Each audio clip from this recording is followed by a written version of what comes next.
지금부터는 휴먼카인드라는 책에서 얘기하는 이 조직문화 혁신책을 설명하겠습니다. 이 휴먼카인드라는 책의 핵심 메시지는 인간은 본질적으로 선하고 협력적인 존재다.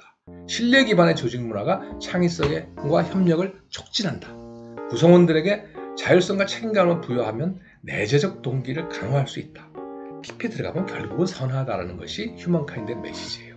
근데 보통 사람들은 이 본성으로 들어가면 원래 좀 악하고 이기적인 거 아니냐라는 것이 대체적인 사회과학계에 퍼져 있는 사상인데, 사람은 선하다고 주장하는 게 얘기가 되냐라는 거에 대해서 저자인 리터르 브레흐만은 대부분의 사람들의 속마음은 도덕적이고 친절하고 선하다.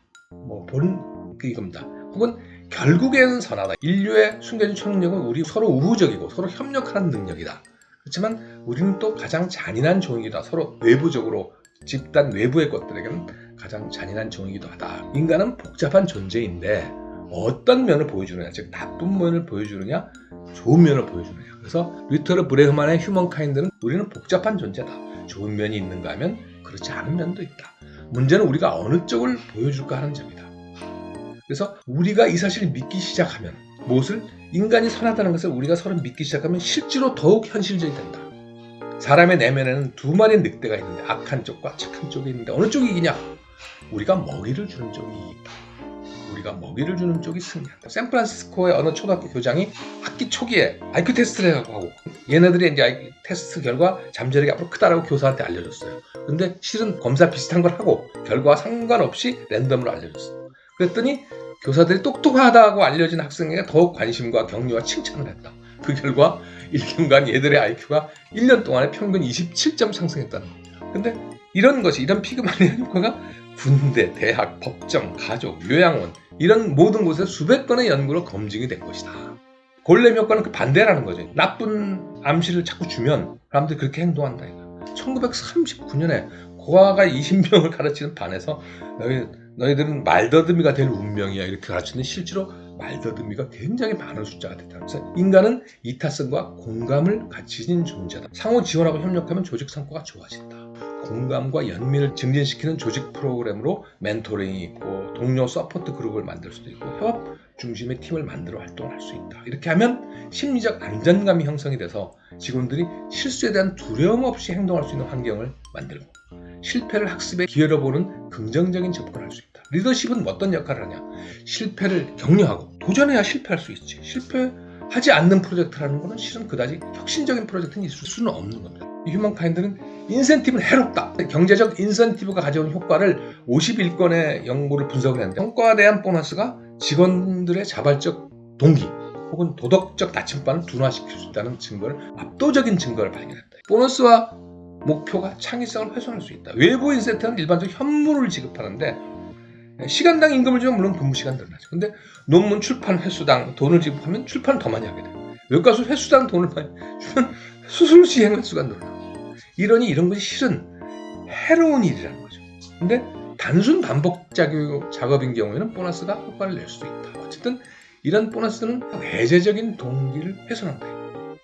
학자는 출판된 결과로 평가를 받으니까 자꾸 가짜 연구 결과를 출판하고 싶은 거죠. 그리고 정신과 의사도 시간도 얼마 받으니까 계속 오랜 시간 계속 치료, 완치가 안 돼도 필요 이상으로 오래 치료하는 정신과 의사 될 수 있다 이겁니다. 경영은 헛소리다. 알아서 하도록 내버려두라는 것이 휴먼카인드의 직접적인 메시지입니다. 그래서 인간의 본성이 긍정적이다라는 것을 신뢰하고 이것을 기반으로 조직 문화를 개선한 성공적인 기업 사례를 이 책에서는 2가지 들고 있고 제가 하나 추가했습니다. 1983년에 혁신을 시작했다. 관리자가 이렇게 높은 데서 내려다보면 직원들 감시하는 창을 제거하고 시간 기록계도 근무 시간 기록계도 폐지하고 자재 보관실 자물쇠도 없애고 그래서 한 30명 규모의 자율팀을 운영을 했더니 직원들이 스스로 시간을 관리하면 생산성이 높아졌고 관리를 간소화하니까 서로 간의 신뢰와 자율성이 높아졌고 의사결정이 투명하고 단순화했다. 이것이 결국 조직에 어떤 영향을 미쳤냐 했더니 놀랍게도 같은 부분의 생산 시간이 10하루 걸리던 것이 하루로 줄어들었다. 시장 점유율이 50%로 늘어났다. 이거. 직원의 만족도가 높아져서 가족 같은 문화로 이직률이 낮아졌고 자부심과 책임감이 증대했다. 유럽 시장 내의 높은 품질 기준 유지했고 고객 중심의 신뢰를 구축했다. 거죠. 다음 마지막 예가 넷플릭스 예입니다. 이 책에 나온 예는 아니지만 자유와 책임 정책, 이것도 직원들에게 자율성과 권한을 부여하는데, 이것은 인간의 본성이 선하고 그들이 자율적으로 무엇을 일을 하고 싶어 한다는 것을 믿어서야 가능한 거죠. 그래서 너 성과 잘할 수 있어, 너 믿어, 그러면서 규칙을 최소한만 적용하고, 넷플릭스에서는 넷플릭스 문화 데크로 유명한데 투명성과 신뢰를 바탕으로 자율적 의사결정을 강조했다. 휴가도 무제한 유급 휴가갈 수 있다. 직원이 업무 성과를 기준으로 스스로 휴가를 조정한다. 직원들에게 자율성을 부여하고 빠르게 창의적으로 문제를 해결할 수 있겠다. 변화하는 미디어 환경에 신속히 적응했다. 그래서 직원 만족도가 높다 이거죠. 신뢰를 바탕으로. 그렇고 성과 중심의 공정한 보상 체제를 이루었다. 질문.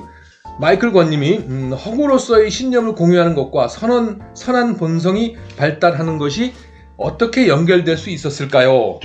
의미 있는 질문입니다. 너 어떻게 해서 그 두 개의 책을 연결해서 강연을 했냐, 이런 질문으로 들리는데, 유발 하라리는 사피엔스에서 같은 신념을 공유함으로써 더 많은 사람들이 더 유연하게 협력할 수 있다. 이것이 기업 문화에 결정적인 영향을 줄 수 있다는 이야기였고요.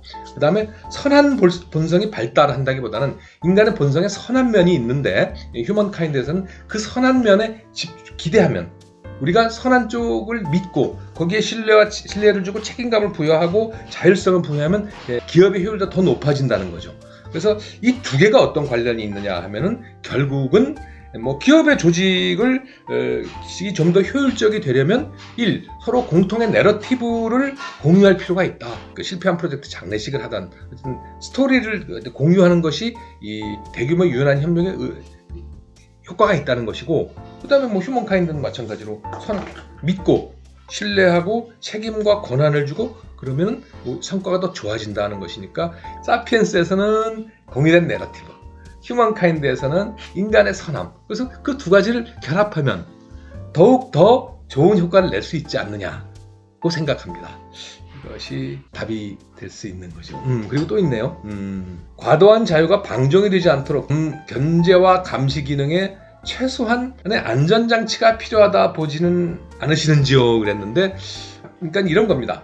견제와 감시 기능 등의 최소한의 안전장치는 실은 만일에 지금 제가 강의한 대로 소규모의 팀 단위로 역할을 나누어주고 책임도 지게 하고 자기들 자율적으로 하게 만들고, 그것이 실제로 과연 잘 돌아가는지는 전체 리더의 입장에서는 파악하고 좀 감시할 필요가 있다고 생각합니다. 다만 직접적으로 개입을 하지 않는 거예요. 일이 이상하게 돌아가면 당연히 개입해야 되고, 그러니까 최소한의 안전장치라는 것은 저는 필요하다고 봅니다.